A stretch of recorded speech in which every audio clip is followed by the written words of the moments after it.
अस्सलाम वालेकुम। आज हम बेसिक पेडागोजी के कुछ एमसीक्यूज़ करेंगे।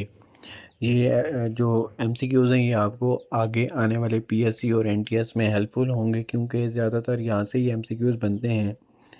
तो पहले एमसीक्यूज़ में हमारे पास है the word pedagogy mean. Pedagogy का क्या मतलब है? इसका मतलब है to lead the child. Pedagogy is a study of. Pedagogy किस चीज़ की स्टडी है? टीचिंग मेथड की। Paeda word derive from Greek mean. Paeda का क्या मतलब है? जो ग्रीक वर्ड से डिराइव हुआ है इसका मतलब है child. Which type of learning is predominantly teacher centred? Pedagogy. Consider a father of research in teaching. कौन है ये? Joseph Mayer Rice. ये father of research in teaching है। Joseph Mayer Rice was a great classroom observer. Classroom observer बहुत अच्छे थे। Pedagogy is joint activity in which the dash has an active learner. जो सीखने वाला होता है ज़ाहिर बात है उसका एक्टिव रोल होता है। What does andragogy mean? Andragogy का क्या मतलब है? एंड्रोगोजी का मतलब है टीचिंग ऑफ एडल्ट्स, बड़ों को पढ़ाना। An adult in training need to know which means. जो अडल्ट को ट्रेनिंग के दौरान क्या पता होना चाहिए? अडल्ट को पता होना चाहिए कि they are goal oriented and expect it to be a relevant. 10वां क्या है? The attitude of successful teacher toward their student is. उसका कैसा एटीट्यूड, कैसा रवैया होना चाहिए? रियलिस्टिक। ठीक है। उसके बाद आगे आते हैं हमारे पास the primary task. The primary task of teacher is. Primary task teacher का क्या है? To stimulate and guide student learning. Stimulate का क्या मतलब है? स्टिमुलेट का मतलब होता है हौसला अफजाई करना। एंड गाइड स्टूडेंट लर्निंग, और जो वो सीख रहे हैं उसको रहनुमाई करना। ठीक है। Most important work of teacher is. सबसे ज़्यादा इम्पॉर्टेंट क्या काम है इसका? यहाँ से to organise teaching work. Organise का मतलब होता है एक तरतीब देना। आगे जी। Teacher should present information to the student clearly and in interesting way and relate this new information to the thing। जो और क्या करना है टीचर को? जो इंफॉर्मेशन देनी है उसको इंटरेस्टिंग वे में देनी है, और वो जो इंफॉर्मेशन दे रहे हैं उसको रिलेट करना है किससे? जो वो ऑलरेडी जानते हैं, already know. Which of the following is the most important factor underlying the success of beginning teacher? कौन सा है इसमें सबसे पहला फैक्टर जो है? Is personality and ability to relate the class. कि उसकी पर्सनैलिटी की शख्सियत कैसे, और उसके अंदर क्वालिटी क्या है, एबिलिटी क्या है उसकी। तो ये उसकी होनी चाहिए, सक्सेस की वजह होनी चाहिए जो बिगनिंग में शुरू में टीचर आता है। Which of the following is most likely to be characterise the ineffective teacher? Ineffective teacher की क्या करेक्टरिस्टिक है? इसकी करेक्टरिस्टिक है emphasise upon the control of the immediate situation. 16 में हमारे पास जी encourage learner to become more self directed. इसमें क्या चीज़ इनकरेज करती है लर्नर को टूवर्ड सेल्फ डायरेक्टेड? तो इसमें आएगी ह्यूटोगोजी। ह्यूटोगोजी ये आपने याद रखना है, ठीक है। Dash is self determine learning.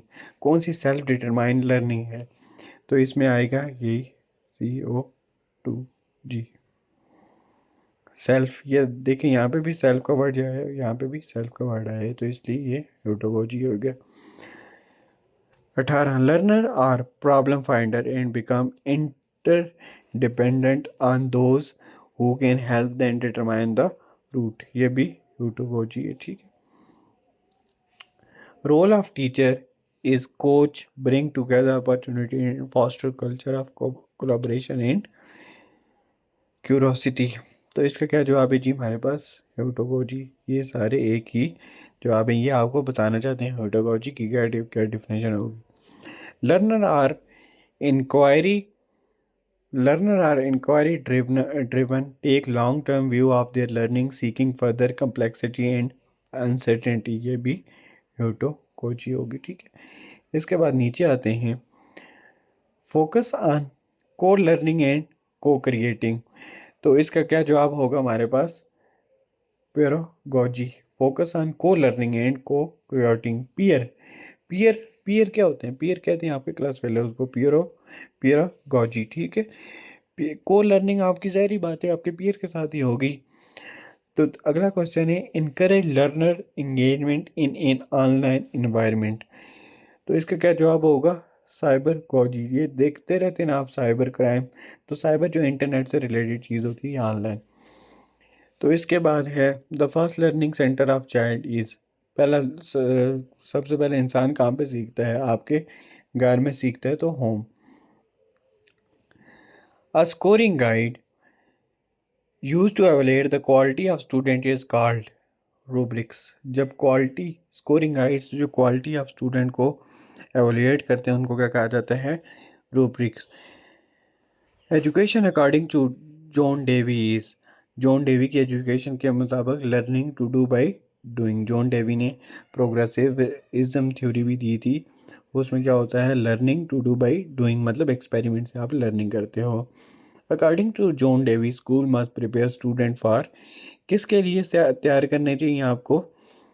Present life के लिए, ना कि फ्यूचर लाइफ के लिए। बहुत से लोग फ्यूचर लाइफ के ऊपर टिक कर देते हैं, ये आया भी हुआ है कई दफ़ा, इससे ऊपर वाला भी आया हुआ है।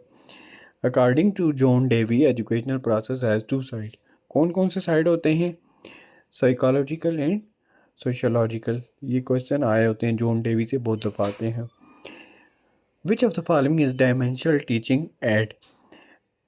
कौन कौन से है जी, कौन कौन से प्रोसेस है? Dimensional, white board, display board तो नहीं है, स्टिल पिक्चर भी नहीं है, मॉडल भी नहीं है। वाइट बोर्ड के ऊपर आप लिखते हैं। डिस्प्ले बोर्ड तो वो सिर्फ डिस्प्ले होता है, वाइट बोर्ड के ऊपर आप लिख सकते हैं। Rousseau advocated an educational method which consisted of removing the child from the. किससे चाइल्ड को रिमूव किया जाता है आपके ख्याल में? Society. The first educational institution of a child is. ये तो दोबारा वही आ गया, B. The very first teacher of child are his. कौन से होते हैं वेरी फर्स्ट जो टीचर होते हैं? ज़ाहिर बात है आपको पता ही होगा, पेरेंट्स होते हैं, क्योंकि घर में वही होते हैं। According to John Locke a child mind does not contain any. John Locke के लॉकी के मुताबिक चाइल्ड के अंदर क्या नहीं होता है? Innate ideas. उसके अंदर खुद से आइडियाज़ नहीं आते हैं। ज़ाहिर बात है छोटा बच्चा उसके अंदर आइडियाज़ कहाँ से आते हैं? नहीं आ सकते ना। अच्छा, अ posterior knowledge is knowledge that is noun independently. कैसे जो पहले से नॉलेज होता है वो कैसे पाया जाता है? एक्सपीरियंस से। पहला नॉलेज एक्सपीरियंस से ही होता है ना। 34 क्या है जी हमारे पास? The philosopher who for the first time mention the importance of play sport in education was. कौन था वो? एरिस्टोटल। एरिस्टोटल एक फिलासफर था, फादर फादर ऑफ, इसको फिलासफी भी कहा जाता है, ठीक है। 35 क्या है? Who said that man is a social element. किसने कहा है जी? एरिस्टोटल ने। मैन एक क्या है? Social element, animal. अब जितने भी आगे हैं वो एरिस्टोटल के बारे में ही आएंगे। The idea of practical learning means education should apply to. किसके ऊपर अप्लाई करनी चाहिए? Real world. The use of technology to enhance learning process is called. Technology का लर्निंग प्रोसेस के इंक्रीज इनहेंस करने के लिए, मतलब इंक्रीज करने के लिए क्या कहते हैं उसको? आईसीटी। आईसीटी का क्या मतलब होता है ये आपने मुझे बताना है, ठीक है। अगर किसी को आता है कमेंट में, मुझे आता है, लेकिन मैं आप इंफॉर्मेशन एंड कम्युनिकेशन टेक्नोलॉजीज़ का ये मतलब है, ठीक है। ऐसे ना सोचें आपके मुझे आता ही नहीं है। 38 क्या है जी हमारे पास? Who said education refer to the process of discovering the principle of truth, beauty and good and acquiring the individual with them? ये किसने कहा था जी? सुकरात ने। If a child age of 5 year and chronological age of 4 year, then what will be the IQ of child? IQ of child क्या होगा? ये आपको एक फार्मूला होता है, MA डिवाइडेड बाई CA, ठीक है। Mental as divided by CA multiply by 100। तो ये करके आपके पास क्या आ जाएगा? 125। 5 ईयर है उसकी, 5 year divided by 4 multiply by 100, ठीक है। Mental age divide by chronological age multiply by 100 तो 25 आ जाएगा।